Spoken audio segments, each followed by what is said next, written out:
माता कोटकीला मैया को उत्तराखंड के प्रसिद्ध शक्तिपीठ माता कोटगाई को शब्द सुमन हम अर्पित कर रहे हैं।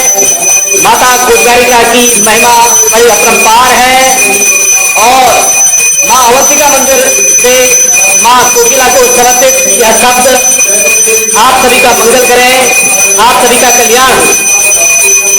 कोटगारी देवी का दरबार हिमालय की पावन भूमि जनपद पिथौरागढ़ के पाकू नामक क्षेत्र में स्थित है। यह दरबार भक्तजनों के लिए माता भवानी की ओर से उनकी कृपा की अलौकिक सौगात है।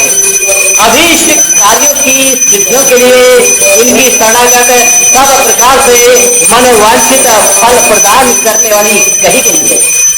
मंदिर में फरियादों के असंख्य पत्र न्याय की गुहार के लिए आज भी लगते रहते हैं।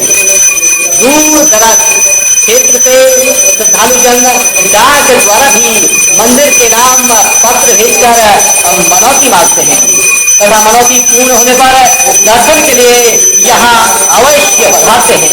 यह दंत कथा भी काफी प्रसिद्ध है कि माता के प्रभाव से आजादी के पूर्व अंग्रेजों के शासन काल में एक जज ने जटिल यात्रा कर यहाँ पहुंचकर क्षमा याचना की। इसके पीछे कारण बताया जाता है कि क्षेत्र के एक निर्दोष व्यक्ति को जब अदालत से भी न्याय नहीं मिला तो सामाजिक दंत से आहत होकर स्वयं को निर्दोष साबित करने के लिए करुण पुकार के साथ भगवती कोटगारी के चरणों में उस व्यक्ति ने, उस भक्त ने विनती की। विनती के फलस्वरूप चमत्कारिक घटना के साथ कुछ समय बाद जज ने यहाँ पहुंचकर उसे निर्दोष बताया। इस तरह के एक नहीं सैकड़ों चमत्कारिक किस्से देवी कोटगारी के दरबार से जुड़े हुए हैं।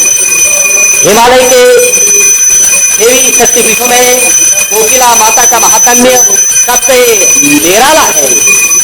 सिद्धि की अभिलाषा रखने वाले तथा ऐश्वर्य की कामना करने वाले लोगों के लिए यह स्थान त्वरित फलदायक है।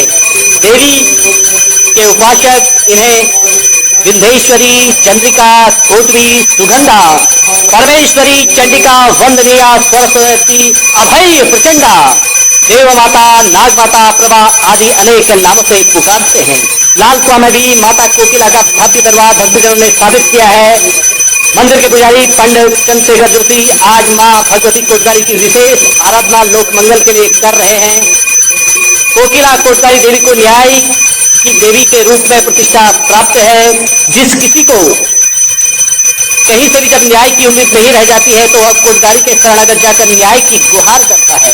यह भी मान्यता है कि कोटगारी देवी उसे अवश्य ही न्याय दिलाती है। जनश्रुति के अनुसार जब कभी उत्तराखंड के समस्त देवता न्याय करने में अपने को असमर्थ मानते हैं तो ऐसी स्थिति में कोकिला कोटगारी देवी तत्काल न्याय देने को तत्पर रहती है। कोटगारी देवी मंदिर के समीप अनेक पावन व सुरभि स्थल मौजूद हैं। इस अलौकिक मंदिर में शक्ति कब वो कैसे अवतरित हुई इसकी कोई प्रमाणिक जानकारी नहीं है। दंत कथाओं में कई भक्त मानते हैं कि यह देवी नेपाल से यहाँ आई है। इनके विश्राम स्थल अनेकों स्थान पर हैं जहाँ नित्य इनकी पूजा होती है। कोर्ट का तात्पर्य अदालत से माना जाता है। पीड़ितों को तत्काल न्याय देने के कारण ही इस देवी को न्याय की देवी के रूप में मान्यता दी गई है और इसी भाव से इनकी पूजा प्रतिष्ठा संपन्न कराने की परंपरा है। एक प्राचीन कथा के अनुसार जब योगेश्वर भगवान श्री कृष्ण ने बालपन में काली नाग का मर्दन किया, उसे जलाशय छोड़ने को कहा तो काली नाग उनकी पत्नियों ने भगवान कृष्ण से क्षमा याचना कर प्रार्थना की कि हे प्रभु हमें ऐसा सुगम स्थान बताइए जहां हम पूर्णतः सुरक्षित रह सके।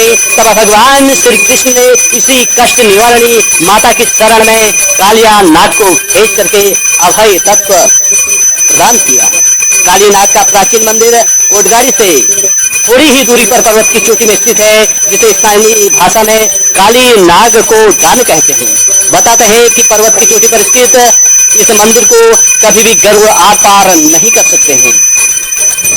ऐसी माता कोटवाली की परम कृपा है काली नाग पर। और काली नाग के मंदिर पर किसी शस्त्र के वार का गहरा निशान यहाँ पहुंचने पर स्पष्ट दिखाई देता है। लोक मान्यताओं के अनुसार किसी ग्वाले की सुंदर गाय इस शक्ति स्थल पर आकर अपना दूध दुहाकर चली जाती थी। ग्वाले का परिवार बेहद अचंभ में रहता था, आखिरकार इसका दूध कहा जाता है। इस प्रकार एक दिन ग्वाले की पत्नी ने चुपचाप गाय का पीछा किया। जब उसने यह दृश्य देखा तो धारदार हथियार से उक्त शक्ति स्थल पर वार कर डाला। इस प्रहार से 3 धाराएं खून की बह निकली, जो क्रमशः पाताल, स्वर्ग और पृथ्वी पर पहुंची। पृथ्वी पर खून की धारा प्रतीक स्वरूप यहाँ देखी जा सकती है। वार करने वाले स्थान पर आज भी कितना भी दूध क्यों न अर्पित किया जाए, सारा दूध शोषित हो जाता है। कालीनाग मंदिर के दर्शन स्त्रियों के लिए अनिष्टकारी माने जाते हैं, जिसे श्राप का प्रभाव कहा जाता है। मंदिर के पास ही माता गंगा का एक पावन जल कुंड है। मान्यता है कि ब्रह्म मुहूर्त में माता कोकिला इस जल कुंड से स्नान करती है। सच्चे श्रद्धालुओं को यहाँ पर माता के वाहन शेर के भी अर्धरात्रि में दर्शन होते हैं, ऐसी किंवदंती है। इस प्रकार की एक नहीं अनेकों किंवदंती माता कोकिला के साथ जुड़ी हैं। इस दरबार में माता कोकिला के साथ बाण, मसूरिया, उदर, घषाण आदि अनेक देवताओं की पूजा की जाती है। स्थानीय गांव के पुजारी पाठक मंदिर में पूजन अर्चन का कार्य संपन्न करते हैं।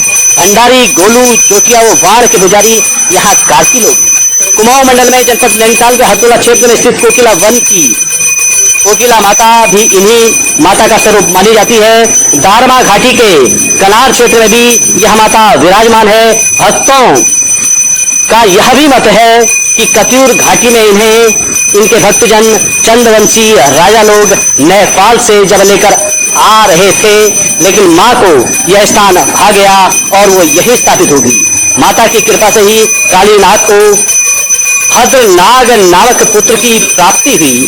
भद्रनाग की महिमा का वर्णन मानस खंड के 51वें अध्याय में आता है। इन्हें माता भद्रकालिका की घोर आराधना करके विशेष सिद्धियां प्राप्त की। माता कोकिला माता भद्रकाली के पूजन के साथ भद्रनाग व कालीनाग के पूजन से सर्वभय दूर होता है।